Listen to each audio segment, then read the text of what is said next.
एक बार एक आदमी सड़क के किनारे समोसा बेचा करता था। वह अनपढ़ होने के कारण अखबार नहीं पढ़ता था। उसको ऊंचा सुनने की वजह से रेडियो भी नहीं सुनता था और आंखें कमजोर होने की वजह से उसने कभी टीवी नहीं देखा था।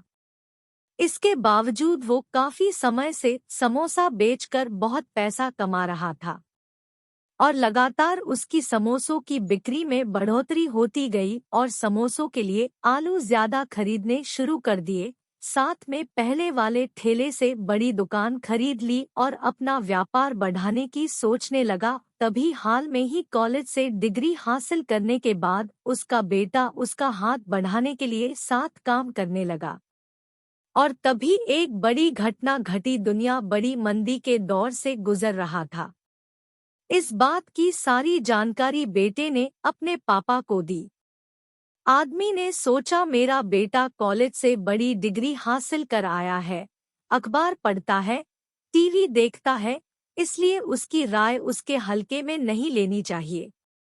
इस बात को गंभीरता से सोचना चाहिए। दूसरे दिन आदमी ने अपने बेटे के कहने से आलू की खरीद कम कर दी और अपना साइन बोर्ड जो लगाया था वो उतार दिया। अब उस आदमी का अपने बेटे की बात सुनकर जोश खत्म हो चुका था। जल्दी ही उसकी दुकान पर आने वाले ग्राहकों की तादाद घटने लगी और उसकी बिक्री तेजी से गिरने लगी। इस तरह बेटे बातें सुनकर अपना कारोबार ठप कर लिया। सिर्फ यही सोचकर बेटे ने ज्यादा पढ़ाई कर रखी है और कहीं मैं मंदी के दौर में ज्यादा नुकसान ना कर लूं, और इस तरह अपना जमा हुआ काम अपने बेटे की बातों में आकर काम बंद कर दिया। इस कहानी ये यह शिक्षा मिलती है कि वह अनपढ़ आदमी अगर इस पढ़े लिखे बेटे की बात इस तरह ना सुनता तो अपने काम में लगा रहता तो उसका काम कभी गिरावट में ना आती, क्योंकि कभी समोसे खाने वालों की तादाद कम नहीं होती। और इस तरह से उसके पढ़े लिखे बेटे ने थोड़ा सा ज्ञान अखबार से बटोर करने अपने पापा का काम ठप करवा दिया। सिर्फ पढ़े लिखे बेटे की बात मानकर जरूरी नहीं है कि पढ़ा लिखा इंसान ही बुद्धिमान हो, कई बार अनपढ़ आदमी भी बुद्धिमान हो सकता है। इस कहानी से हमें यह शिक्षा मिलती है कि हम अपनी सोच के अनुसार खुद को आत्मसंतुष्ट करने वाली भविष्यवाणियां कर लेते हैं। इंसान ज्यादा बुद्धिमान होने के बावजूद भी कुछ फैसले खुद कर सकता है। अपना सलाहकार सावधानी से सुनिए, लेकिन अमल अपने ही फैसले पर करिए। आपने देखा होगा कई लोग ज्यादा पढ़े लिखे होने के बावजूद भी चलता फिरता विश्वकोश माने जा सकते हैं, पर दुख की बात है कि इसके बावजूद भी नाकामयाबी की जीती जागती मिसाल होते हैं। अब सुनिए बुद्धि की परीक्षा। एक बार एक राजा की बेटी ने शादी करने के लिए होने वाले पति की बुद्धि की परीक्षा ली। कुछ अनोखे तरीके से ली। अपने पिता महाराज से कहने लगी कि पिताजी, मैं पहले इस राजा की बुद्धि की परख करना चाहती हूँ। अपने तरीके से उसके पिताजी ने उसे इजाजत दी। तब राजा की बेटी रानी बनकर 2 फूलों की माला लेकर उस राजा से मिलने गई तो जिससे उसकी शादी तय की हुई थी। रानी ने अपने हाथों में फूलों की 2 माला लेकर आई। एक माला असली फूलों की थी और दूसरी माला नकली फूलों की थी, जो दोनों देखने में एक जैसी थी।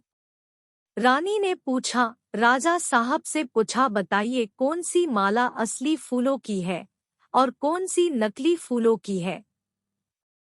राजा थोड़ी देर चुप रहे। उसने खिड़की के बाहर कुछ भंवरे को देखा। वो गुलाब के फूलों पर बैठे थे। राजा ने सिपाही को आदेश दिया कि जाओ महल की सारी खिड़कियां खोल दो। सिपाही ने राजा की आज्ञा का पालन किया। सारे भंवरे खिड़की से होकर महल के अंदर आ गए। भंवरे जाकर असली फूलों वाली माला के ऊपर बैठ गए। अब सभी को पता चल गया कि कौन सी माला असली है। महाराज की बेटी ने राजा की बुद्धिमानी की तारीफ की और इसी बात पर उस रानी ने उस राजा के साथ शादी कर ली। एक गांव में एक बुद्धिमान व्यक्ति रहता था। उसके पास 18 घोड़े थे। एक दिन उसकी मृत्यु हो गई। उस मृत्यु के पश्चात वसीयत पढ़ी गई, जिसमें लिखा था, मेरे 19 घोड़ों में से आधे मेरे बेटे को, उसका 1/4 मेरी बेटी को और उसका 5वां हिस्सा मेरे नौकर को दे दिए जाए। सब लोग चक्कर में पड़ गए कि ये बंटवारा कैसे हो। 19 घोड़ों का आधा अर्थात एक घोड़े को काटना पड़ेगा, फिर तो घोड़ा ही मर जाएगा। चलो एक को काट दिया तो बचे 18, उनका 1/4 4.5 फिर सब बड़ी उलझन में थे। फिर पड़ोस के गांव से एक बुद्धिमान व्यक्ति को बुलाया गया। वह बुद्धिमान व्यक्ति अपनी समझ और सूझबूझ के लिए बहुत फेमस था। वह आदमी अपने घोड़े पर चढ़कर आया और समस्या सुनी, थोड़ा दिमाग लगाया, फिर बोला, इन 19 घोड़ों में मेरा भी घोड़ा मिलाकर बांट दो। सबने पहले तो सोचा कि एक वो पागल था जो ऐसी वसीयत करके चला गया, और अब ये दूसरा पागल आ गया जो बोलता है कि उनमें मेरा भी घोड़े मिलाकर बांट दो। फिर भी सबने सोचा बात मान लेने में क्या हर्ज है। अब टोटल घोड़े 20 हो गए। 20 का आधा 10 बेटे को दे दिए, 20 का चौथाई 5 बेटी को दे दिए, 20 का 5वां हिस्सा 4 नौकर को दे दिए। 10 + 5 + 4 = 19, और एक बच गया। वो घोड़ा बुद्धिमान व्यक्ति का था, वो उसे लेकर अपने घर आ गया। इस प्रकार उस आदमी ने अपनी बुद्धि के बल पर उस परिवार की वसीयत का बंटवारा करवा दिया। आज के इस वीडियो में मेरी कहानियां बुद्धि के ऊपर है। अगर इंसान के पास बुद्धि है तो वह गरीब होते भी किसी अमीर से कम नहीं है, और अगर इंसान के पास बुद्धि ही नहीं है तो वह धनवान होते हुए भी निर्धन है। इसलिए भगवान से जब भी मांगो अपने लिए चाहे अपने परिवार के लिए बुद्धि मांगो, क्योंकि इंसान अपनी बुद्धि के बलबूते पर बहुत कुछ कर सकता है।